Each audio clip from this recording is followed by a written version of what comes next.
What's up, everybody? Are you overwhelmed by the never-ending supply of depressing bad news?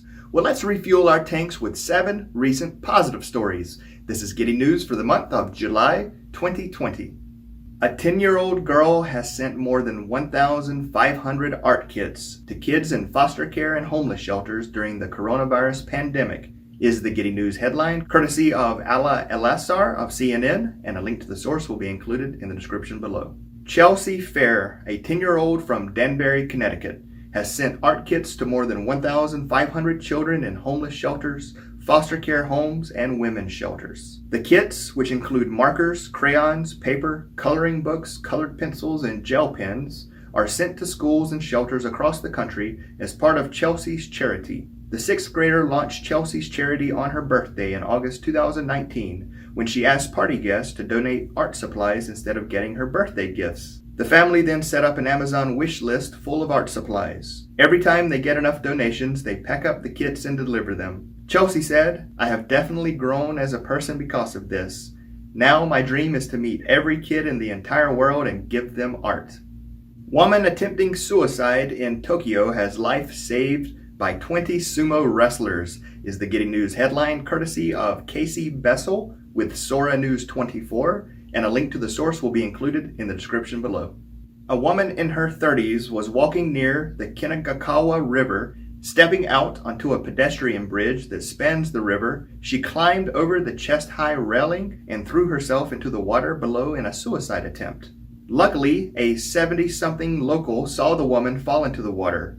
"Don't die!" he shouted while whipping out his phone to call the paramedics. But it turned out that help was even closer by.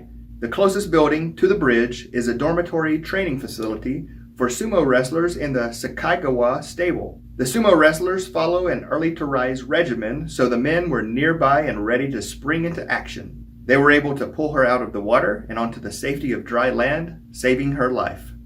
Bald eagle nest with eggs spotted on Cape Cod for the first time in 115 years. Is the Getting News headline, courtesy of WCVB News, and a link to the source will be included in the description below. The number of bald eagle nests in Massachusetts has dramatically increased during the coronavirus pandemic. The Massachusetts Division of Fisheries and Wildlife said it has already documented over 70 active eagle nests throughout the state this spring. The bird's status recently improved from threatened to special concern on the state's Endangered Species Act list due to successful conservation measures. According to Mass Wildlife, the new Barnstable nest marks the first time a bald eagle nest with eggs has been on Cape Cod in 115 years. Wildlife officials said, "More and more people across the Commonwealth are experiencing the thrill of seeing eagles in their own neighborhoods." Google's drone delivery service now dropping library books to kids, is the Getting News headline, courtesy of Joanna Nelius with Gizmodo, and a link to the source will be included in the description below.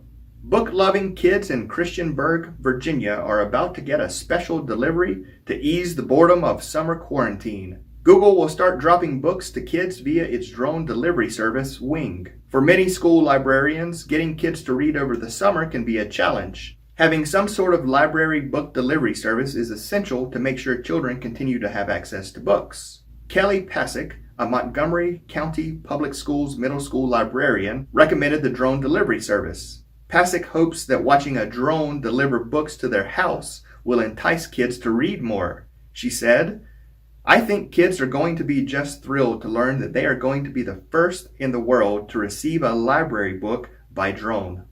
The only living Tuskegee Airman nurse who cared for World War II cadets celebrates her 100th birthday, is the Getting News headline, courtesy of Joelle Goldstein with People, and a link to the source will be included in the description below. Happy 100th birthday, Second Lieutenant Irma Cameron Dryden, who is the only surviving Tuskegee Airman nurse. Born in New York City, Irma graduated from Harlem Hospital School of Nursing in 1942 before moving to Alabama to join the military service a year later. Irma was stationed as a medical nurse at Tuskegee Army Airfield Station Hospital in the 1940s when the pilot cadets were in training during World War II. In 2014, Irma was awarded the Congressional Gold Medal for her service. The centenarian marked the milestone with a socially distant gathering on her front lawn. Several partygoers and individuals expressed their thanks, while Irma safely watched on from her living room window. Solar costs have fallen 82% since 2010 is the Getty News headline, courtesy of Catherine Roulette with PV Magazine, and a link to the source will be included in the description below.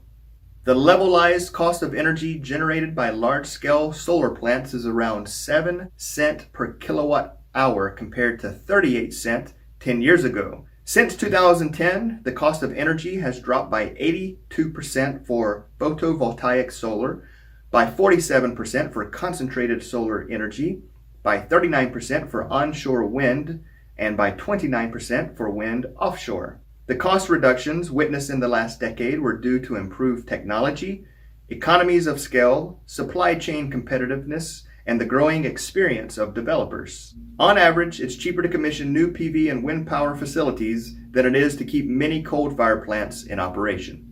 9-year-old Kenyan boy recognized by President Kenyatta for building hand washing machine is the Getty News headline, courtesy of CGTN, and a link to the source will be included in the description below. Stephen Wamukota, a 9-year-old Kenyan boy, was named by President Kenyatta as a recipient of the prestigious Uzalendo Award for building a unique hand washing machine to aid in the fight against COVID-19. The hand washing machine is meant to help users clean their hands without touching it, thereby minimizing any possible contact with the disease during the process. Since his simple machine hit the news headlines, political leaders from the young boy's region have promised to help nurture his talent further. Regarding his invention, Wamukota said, "I had the idea of developing this machine, and after I started, I ran out of materials and approached my father, and he assisted me to complete it." All right, that's it. I would love to hear what you think about this edition of Getty News, and if you have a positive news story that you'd like for me to share, please include a link in the comments below. And until next time, thanks for watching.